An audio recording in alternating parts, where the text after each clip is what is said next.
Well, hi guys. Paul here from PA Brew News. Just got back from work. La la la la la. Here we go. PA Wine Times. All right. Back again with another Allegheny Cellars winery wine. We got Heart's Contentment. This is a red table wine. And if I remember correctly, this is going to be a bit on the drier side.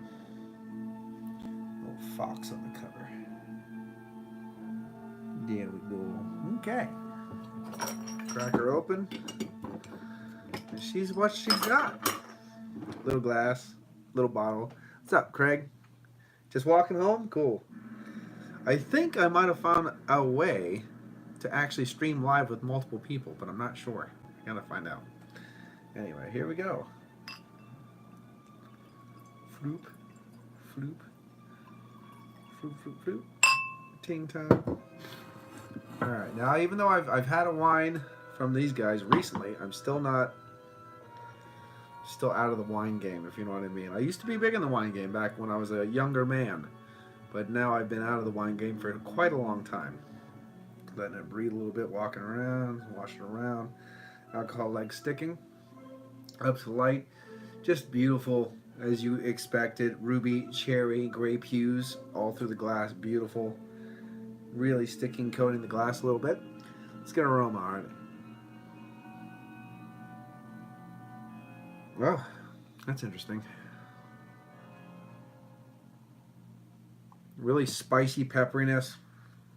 A little bit of a very floral tones, maybe a little rose hip, kind of throw that little rose petal. Little floral tones coming out of there, black currants.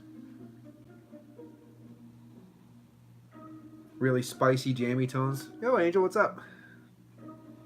Oh, thank you. Alcohol is coming a little bit through. The ethanol alcohol is attacking the palate a little bit as I breathe it in. It has a really nice herbal tone to this one, unlike the other one that was just rich and jammy. This one has soft jammy tones way in the background, a little jammy, kind of like a nice Grenache. But this one is coming through, ooh, a little retracted message. Ooh, that sounds sexy. But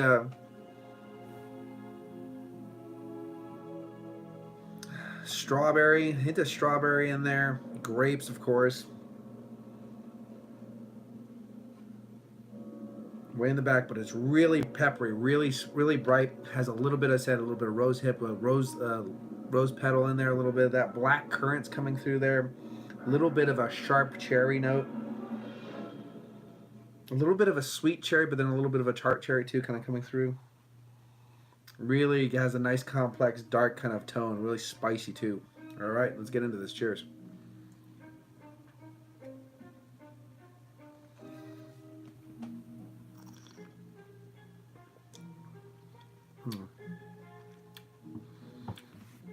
Not as dry as I was thinking. I couldn't remember where these actually sit on the scale. Excuse me. They're lower in the scale, towards the drier. I've had much drier wine though, but it lends this nice sweetness. That jamminess is still in there a little bit, sticking in there, balancing it out nicely. A little bit of warmth here, so it's a little bit bigger on the ABV. You could tell, you could smell it through there, and you can also taste it a little bit, or feel it in your, right here, a little warming.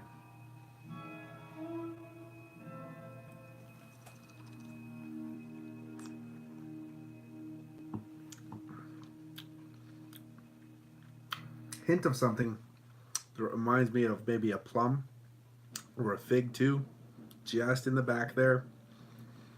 Even a baker's chocolate, just something, a nuance of that mixing with those dark fruits. You have all those jammy goodnesses I talked about, a lot of pepperiness, still get a little bit of black currant, a little bit of cherry mixing in there too. Has that beautiful little hint of a floral tone, a little flowery, little rose petal kind of coming through there too. Especially on that tannic note, when the oak tans are drying the side of the palate out, you have a nice little bit of a floral tone kind of mixing in with that. Very, very nice, very drinkable.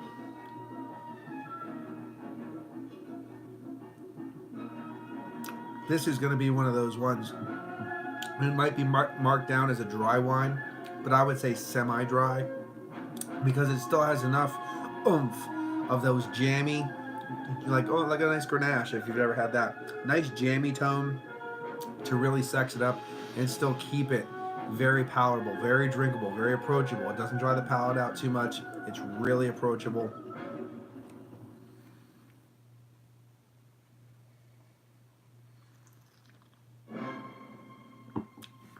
The ethanol alcohol is coming out a little bit.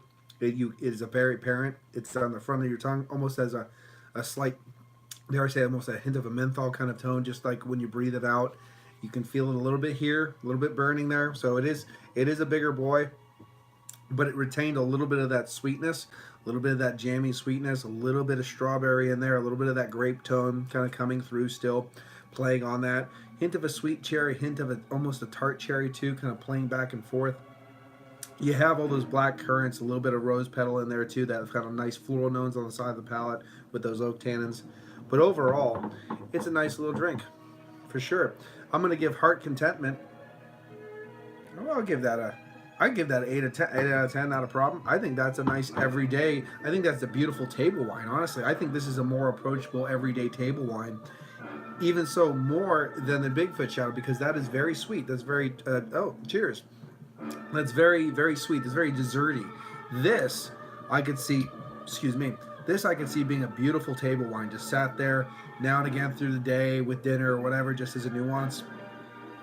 Just as a little thing to do it with, this would be a lovely table wine. So I'm going to give it an 8.5. Let's kick it up a little bit. 8.5 out of 10. I'm going to give it for the Heart Contentment because I could see having a nice bottle of this on the table all the time. Beautiful. Especially back when I was in my cemetery man days where I drank wine nonstop all day long. This would be a great one for that. Because honestly, the Concords, the sweeter wines, they get a little bit too much over time. This balances it out perfectly. Ooh. And it's gone. This has been Paul from PAWineTimes. Cheers. PAWineTimes, baby. Listen to the Burbs, Waxwork Records. Cheers. Bye-bye. Watch that finger. Hey, easy. Hey, easy. Hey.